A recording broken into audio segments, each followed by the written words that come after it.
के 72वां मुक्ति दिवस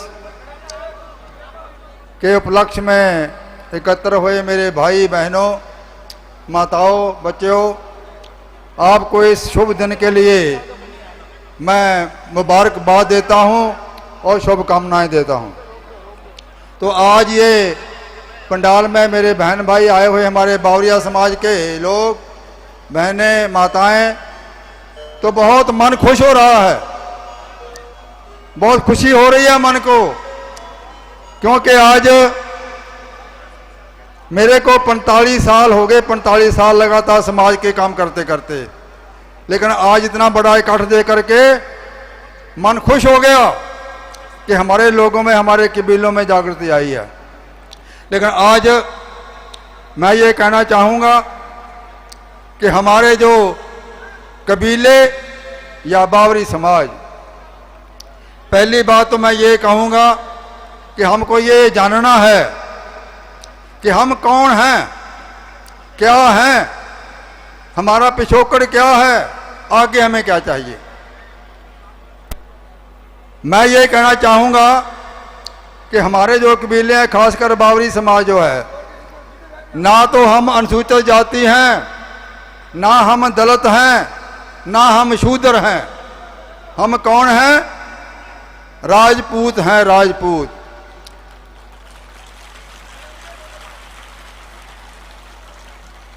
हमारे बीच में आप सोचिए कि हमारे महाराणा प्रताप का, उनके सिपा सलारों का, हमारे खून में डीएनए है, डीएनए। हमारे ब्लड में वो कीड़े हैं राजपूतों वाले, लेकिन वो सोए हुए हैं, उनको जगाने की जरूरत है। तो इसलिए मैं ये कहना चाहूँगा कि हम लोगों ने ये सोचना है कि आज तक हमारी जाति के लोगों को, हमारे कबीले के लोगों को हमारे हक क्यों नहीं मिल रहे, कारण क्या है। जब हम ये कारण जानेंगे तो उस कारण को दूर करने के लिए भी हल ढूंढेंगे। तो मैं यही कहना चाहूँगा कि आप सोचिए कि हमारा इतिहास कोई 1-2 दिन का नहीं है भाई बहनों, हमारा इतिहास 150 साल का है। 150 साल कोई छोटी मोटी बात नहीं है। तो 150 साल के इतिहास को अगर वर्णना करना चाहें तो कम से कम बोलने के लिए 2 घंटे चाहिए, 2 घंटे। लेकिन जितना समय मिला है उसमें बताने की कोशिश करूंगा। सबसे पहले हमने ये जानना है कि हमारे साथ ऐसा क्यों हो रहा है, हमारे हक हमें क्यों नहीं मिल रहे, कारण क्या है। तो इसलिए ये हमें जानना जरूरी है। पहली बात ये कि ये दुनिया जानती है, भारत का इतिहास ये बोल रहा है कि हमारे पूर्वजों ने, बावरियों के पूर्वजों ने पहले मुगलों के साथ लोहा लिया, फिर अंग्रेजों के साथ लोहा लिया। लेकिन ये भी मैं कहना चाहूँगा कि हमारे भारत में 6743 जाति के लोग रह रहे हैं। तो उनमें से 6743 में से सिर्फ हमारे 198 कबीलों पर अंग्रेजों ने जराए पेशा एक्ट क्यों लगाया, ये सोचने की बात है। इतने बड़े 6700 जातियां रहने वाली, उनमें 198 कबीले क्यों चुने गए अंग्रेजों ने? क्योंकि ये 198 कबीलों के जो पूर्वज थे, हमारे जो पूर्वज थे, उन्होंने ही अंग्रेजों को ये कहा था कि अंग्रेजों भारत छोड़ो, ये भारत हमारा है। इसलिए उन पर यह बात आई गई। आगे वाली बात, जिन लोगों ने, जिन पूर्वजन, हमारे पूर्वजों ने भारत के लिए आजादी लड़ी और 1857 में अंग्रेजों भारत छोड़ो का नारा दिया, कोई बात नहीं, बता देना मेरे को।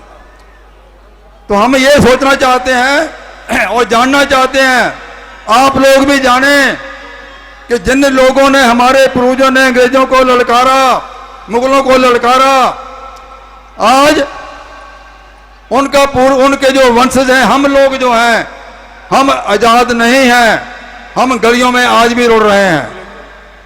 हमारे बीच में रायसनगर अनूपगढ़ की विधायिका श्रीमती संतोष कुमारी पधारी है। आपका स्वागत, अभिनंदन।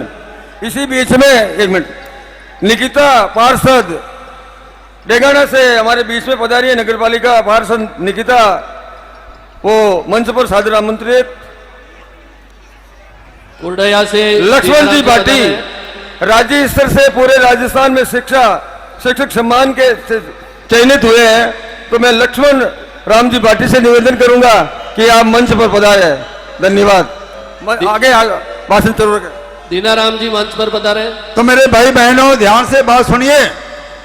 हमें यह सोचना है कि जिनके पूर्वजों ने भारत की आजादी के लिए अनगिनत कुर्बानियां दी हैं, इतिहास बोलता है ये बात, तो उनको 15 अगस्त 1947 को आजाद क्यों नहीं किया, ये आज तक हमने पूछा नहीं है। क्यों नहीं किया आजाद? हमें मुगलों के साथ लड़ाई लड़ी, अंग्रेजों के साथ हमारे पूरी लड़ाई लड़ी। हाँ, खत्म हो गया। अभी तो बात कही नहीं कुछ भी। यही बात कहना चाहूंगा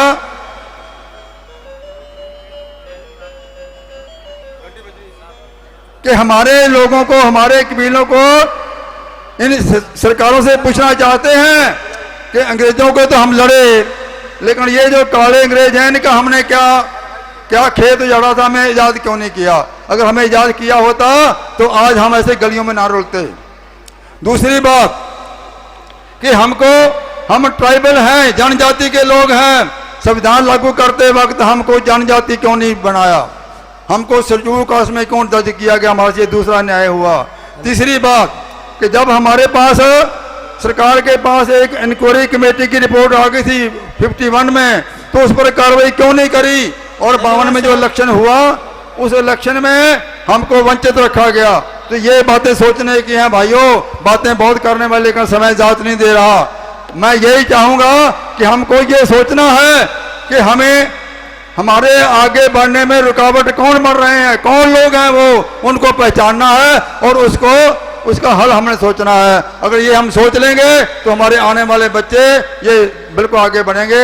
और ये मैं आज समय खत्म हो रहा है मेरा, तो मैं सबसे धन्यवाद करूंगा। मेहरबानी है आप लोगों की और प्रबंधकों के समय दिया बोलने के लिए, और ये इतना बड़ा प्रोग्राम रचा है उसके लिए भी मैं मुबारकबाद दूंगा, धन्यवाद करूंगा। फिर समय मिला तो फिर बात करेंगे।